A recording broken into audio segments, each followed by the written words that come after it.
that all now? Okay, you ready to do it? Jean, say something. Nah, she knows I'm up here. All right, we got everybody up here. I'll get out of your way now.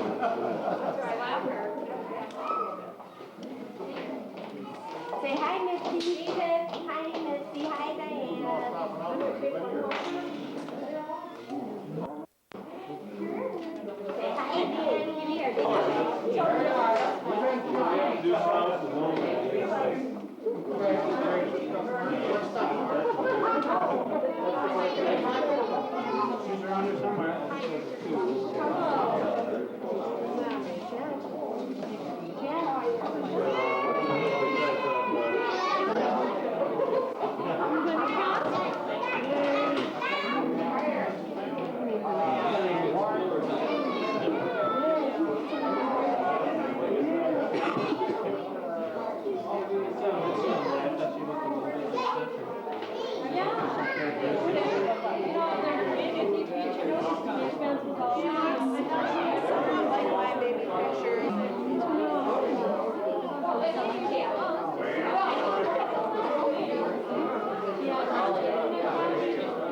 The photographer is here. Oh, I know. I believe it. Oh, great. Oh, yeah. Okay, everybody. Grandpa will tell you what he's going to sing about first or talk about. Well, I'll tell you, when I was a young boy, which wasn't yesterday, it was a few years back, I spoke a lot of pieces. I don't know why. The teachers or Sunday school teachers or school teachers, they always gave me pieces to speak. I never got into any programs otherwise, but I spoke a lot of pieces. Well, I only remember two of them. Now I'm going to speak one of them. Anchored just outside the city lay a great ship of the main. Like a restless steed close haltered, tugging at her cable chain. Why she moved not from her mooring, for a week passed without change. Where she came from, where she lay there, idly waiting seemed so strange. That I asked a passing sailor. He replied in friendly mien, "Do you see that yellow flag, sir? She is under quarantine." She had come from far off India. She had braved the storms throughout, and the hidden shoals passed safely. There were souls aboard, no doubt, who this moment viewed their homeland was sighing for release. But the dreadful plague checked all things till its ravages besieged. What a sad thought. And yet sadder came that afterthought to me, like a ship of mine out sailing o'er restless troubled sea, toward a port, the heavenly homeland.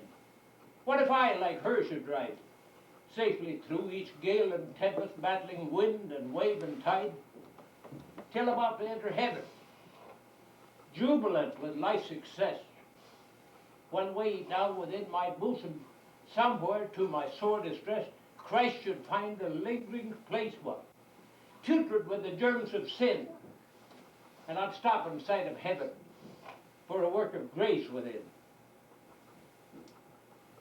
Anchored just outside the city, where the gates of pearl unfold, where the walls are all of jasper, and the streets transparent gold. Anchored just in sight of heaven, Lord forbid it cleanse me now, till my soul reflects thine image, and before thy throne I bow.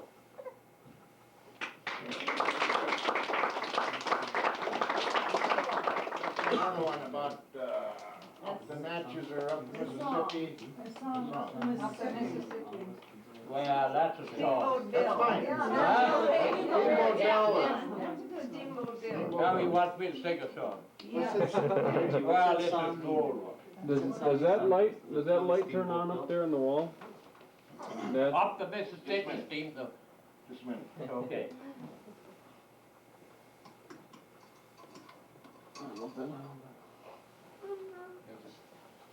Okay. Up the Mississippi steamed the whippoorwill, commanded by the pilot, Mr. Steamboat Bill. The owner gave him orders on the strict QT to try to beat the record of the Robert E. Lee. Feed up your fires, let the old smoke roll.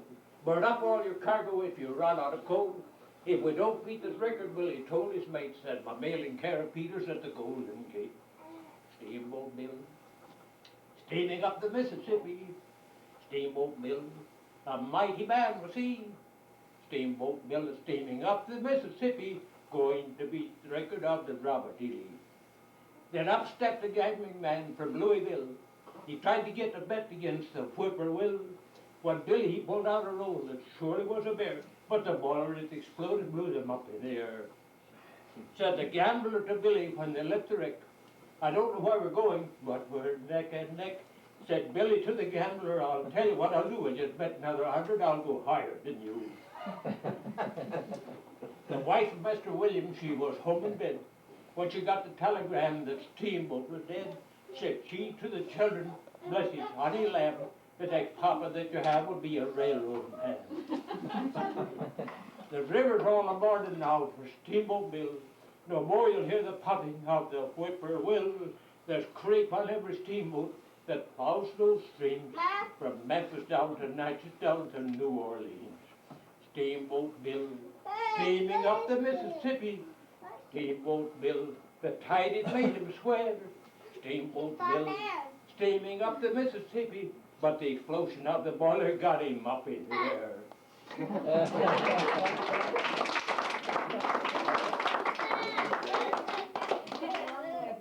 Fringe on the Great Pans. Huh?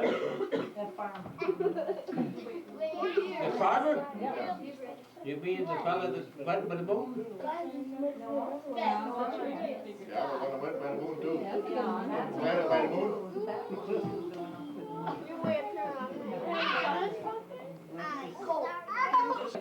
can I come over? Oh.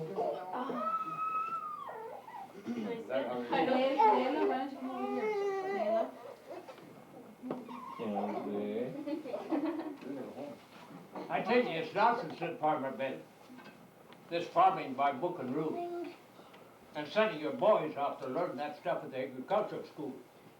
Rotation of crops and analysis taught that to young both. But you needn't be telling your scenes to me, for I believe in the both. If you plant your corn on the growing mold and put up the line for crows, you'll find it'll bear your wheat will too, if it's decent land where it's grown. But potatoes now are a different thing. They want to grow down, that is plain. And don't you see, you must plant for that when the moon is on the way. So in planting and hoeing and haying time, it is well to have an eye. By the hang of the moon, you know you can tell a wet moon from a dry. And as to haying, you wise ones know, you're cutting your grass too soon. If you want to spend, just wait till it's ripe and mow on the full of the moon. And when all the harvest work is done and butchering time comes around, your hogs may be looking the very best, as fat as hogs are found. But you'll find your pork will shrivel and shrink when it comes on the table at noon, all fried to rags, if it wasn't killed at the right time of the moon. At the farmers' meetings and gatherings now, folks can talk with all his blues, but don't be swallowed all that you hear. There ain't more than half of it true.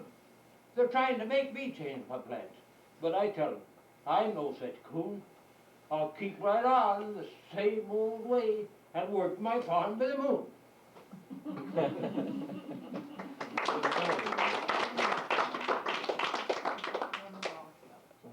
They never farm so often, they tell.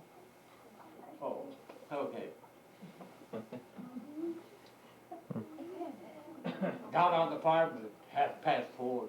Slip on my pants and I sneak out the door, out in the yard, I run like a dickens, to milk 10 cows and feed the ducks and the chickens Then I clean out the barn and I curry hands and jigs and I separate the milk and I slop the pig and then into breakfast and I eat like a Turk.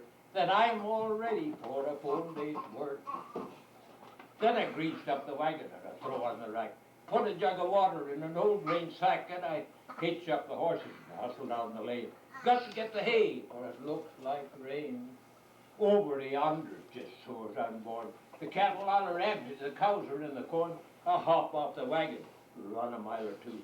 Heavy, I'm windbroke, I'm wet clear through. Come back to the wagon, then to recommence.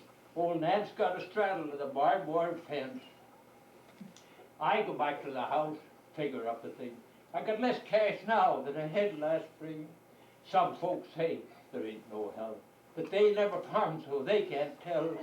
But when spring rolls around, suppose I'll take another chance while the fringe grows longer on my old gray pants.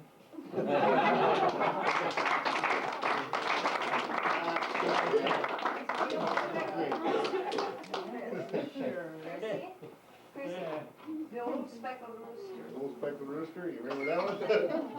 Sure he does. Getting too tired now. Getting too tired. Okay. Darrel, I hope you're remembering all these. You gotta keep on. We got it written down and They're on the video. How dear to my heart is the old speckled rooster, which fond recollection brings back to my view.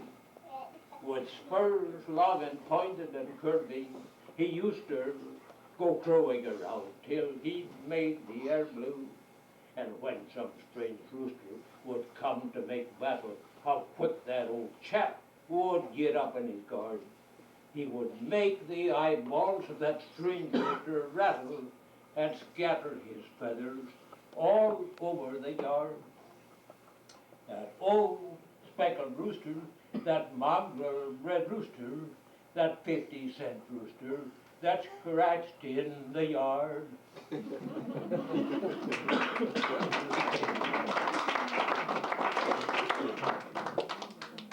their poem that he went up to the moon and he didn't like it up in the moon. he's running 99% tonight. Well, Motor's running. this is not a poem that I spoke 70 years ago or something. I only remember two of them. Wish I could go up the moon, said little Benny Brown. I get so awful tired down here on both feet on the ground. Wish I could fly up through the clouds and gather snow and rain. I'm sure I never would come down to this old earth again. Just then, the old man in the moon reached down and grabbed him there and lifted him up through the clouds by holding to his hair. Then he kicked and screamed and cried and yelled, oh, oh my, please let me go back to my home. I don't like it so high. But then the old man in the moon said, this is your desire, and if you do not like the moon, we'll take you on up higher. We'll take you up to great Neptune. So far away it's dark, for not a ray of light gets there, no, not a single spark. Then Benny thought of home and love, thought of his mama, thought of his... Recording deer hunting, 1990.